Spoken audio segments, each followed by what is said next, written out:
Hello, this is Lakshmi Chaudhary, founder and editor of Splainer.in. This is the second episode in our series on the so-called North versus South divide. Today we're going to talk about a weird but really important thing called delimitation. In 2026, there'll be a huge reallocation of Lok Sabha seats. It'll grant North Indians a decisive majority. And the party that rules the Hindi heartland will rule in Delhi. The reason? The North has far more citizens than the South.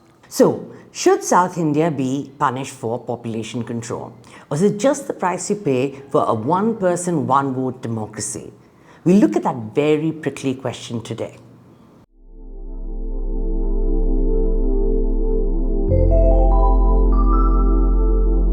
Democracies are built on the bedrock principle of representation. Article 81 of the Constitution says that each state must receive parliament seats that are in proportion to its population. The population will be determined by the last census that was held. It also said that districts should be of roughly equal size. That means whether the seat is in Kanpur, Kolkata or Kishangarh, each elected MP should represent roughly the same number of people, or at least as much as possible. The Constitution therefore requires the government to undertake a delimitation exercise after each census. Okay, what's with the word delimitation? Delimitation is literally the act of fixing the boundary or limits of something. In the context of elections, it fixes the boundaries of a constituency, be it an assembly seat or one in parliament. As per our constitution, the boundary is based on the number of people who live in that seat. That's why the government is supposed to undertake a delimitation exercise after each census. We need to know just how many people there are in each constituency. This determines how many seats each state has and therefore its tally in the Lok Sabha. But, we haven't had a delimitation exercise since 1976. And let me explain why. Until 1976, the Indian government dutifully jiggered seats every 10 years to match changes in the population. It was recorded according to the latest census. Then Indira Gandhi pushed through the highly controversial 42nd Amendment to the Constitution. It did something weird. It added a clause that changed the definition of the last census. It said the term last census will now only refer to the 1971 census. It doesn't matter how many censuses are held after that year, none of them count. In fact, the first census that will count is the one after the year 2000. Now, it sounds pretty arbitrary, right? Now, why did Indira Ji do that? She had two related reasons for this grand chess move. For starters, South India is much more successful in controlling population growth, so it would lose out on parliament seats with each passing decade compared to the North. The second and real reason, Congress was doing great in the South, which didn't seem to care about Mrs. G's dictatorial ways. On the other hand, she was rapidly losing popularity in the North. That's why many poor people were forcibly sterilized in the name of population control. I'd like to ask you about the 20 months of your special powers. There were, I won't need to remind you, I think some 8 million people who were sterilized. More than 250. This is not, I'm sorry, this is not any, this figure has not been borne out by anybody in any commission. There is evidence to suppose that very large numbers of people were sterilized. But it's been, well, it's been alleged that there was widespread compulsion. If there was compulsion at all, for the purposes of argument, what would be your reaction to compulsory sterilization? I have expressed myself in government statements as well as privately that I'm not for compulsion. So Mrs. G didn't want to add parliamentary seats in the North because of an increase in its population. So she froze the number of seats in 1976. Oddly enough, opposition parties had no problem with this quote-unquote fix. And when the 2001 census rolled around, the BJP-led NDA simply kicked the ball down the road. It extended the deadline for delimitation from 2000 to 2026. The BJP's motives were pretty much the same as Congress. It didn't want to lose the support of South Indian parties in its NDA coalition. And that's exactly where we are today. To this day, the distribution of parliament seats is based on India's population back in 1971, when it was only 54.8 crores. Yeah, it's every bit as crazy as it sounds.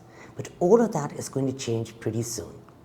The new parliament building is way bigger than the old one. It can accommodate 888 members, as opposed to the current total of 543. That's the clearest sign that the government is getting ready for delimitation, most probably in 2026. So what will this great delimitation exercise bring? The unpleasant answer? Huge changes because of the massive gap in population growth between the north and the south. Let's look at the numbers. Look at this comparison between Rajasthan and Kerala. In 1971, Kerala's population was 21 million. Rajasthan was 25 million. In other words, kind of the same. Jump forward to 2011 and the picture is dramatically different. The population of Kerala is only 33 million, but Rajasthan has ballooned to 68 million. Here's another example. In 1951, Tamil Nadu's population was slightly higher than Bihar. 6 decades later, Bihar's population is nearly 1.5 times that of Tamil Nadu. This yawning gap holds true across the board. Just take a look at this Carnegie Endowment chart of fertility rates between 2001 and 2016.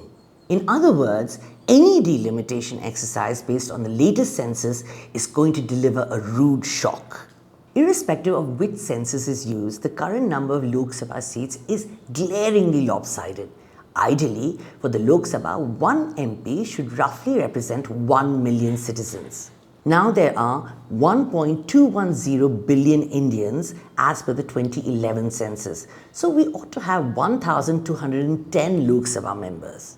No one wants a parliament that size, so it's unlikely that anyone will stick by the 1 million rule. Most likely, the government will rely on the 2019 electoral turnout. That means 88 crore voters, which gives us 888 MPs, which is also the capacity of the Lok Sabha in the new parliament, so yay. Now to the bigger question, who gets how many seats? In the current parliament, the 5 southern states plus Puducherry have 130 out of 543 seats. That's way too many. Just based on the 2001 census numbers, Tamil Nadu ought to have lost 7 seats, while Uttar Pradesh ought to have gained 7. Now let's assume the government holds another census by 2026. That redistribution will be even more dramatic. According to political scientist Milan Vaishnav, the 4 big northern states, Bihar, Madhya Pradesh, Rajasthan and Uttar Pradesh, will collectively gain 22 seats. The 4 southern states, Andhra Pradesh, Kerala, Telangana and Tamil Nadu, will lose 17 seats. Let's put this another way. Uttar Pradesh alone will have 91 seats based on its revised population, but the collective total of Andhra Pradesh, Kerala, Telangana, Tamil Nadu and Karnataka will be 103. That's crazy, right? As we explained in our last episode, no party can win a majority in the Lok Sabha without the Hindi belt. But a party can form the government even if it only wins a handful of seats in the south. Let me remind you again of the electoral map after 2019. Yes, the BJP won 29 seats in the south, but it didn't really need them to form the government because its 2019 total was a staggering 303.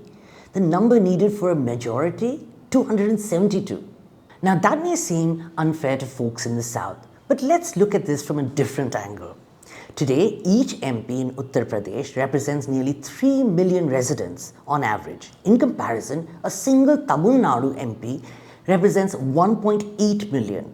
Today, a Malayali has 1.5x more representation than a Bihari in the Lok Sabha. The one person, one vote rule only works if each Indian is represented equally, right? Then again, do you represent the entire country if you only win a couple of states? Needless to say, the southern states are not thrilled at the idea of being sidelined in the Lok Sabha and are loudly protesting in advance. Their logic? Why should we lose political power for doing a better job on population control?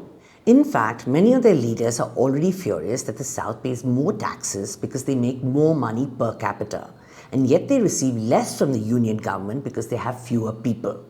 For every 1 rupee of tax contributed by Uttar Pradesh, that state receives 1 rupee 79 paise back from central taxes. For every 1 rupee of tax contributed by Karnataka, that state receives 47 paise back. So the question that Mr. Siddaramaiah asked when he was Chief Minister is, what is my reward for development? Throw money in the mix and the question of representation gets even trickier, as we'll see in the next episode. We will look at the widening economic gap between the North and the South and how it will play out in the coming decades. Until then, be sure to check out the links in the description and score that free subscription to Splainer. I'll see you next time.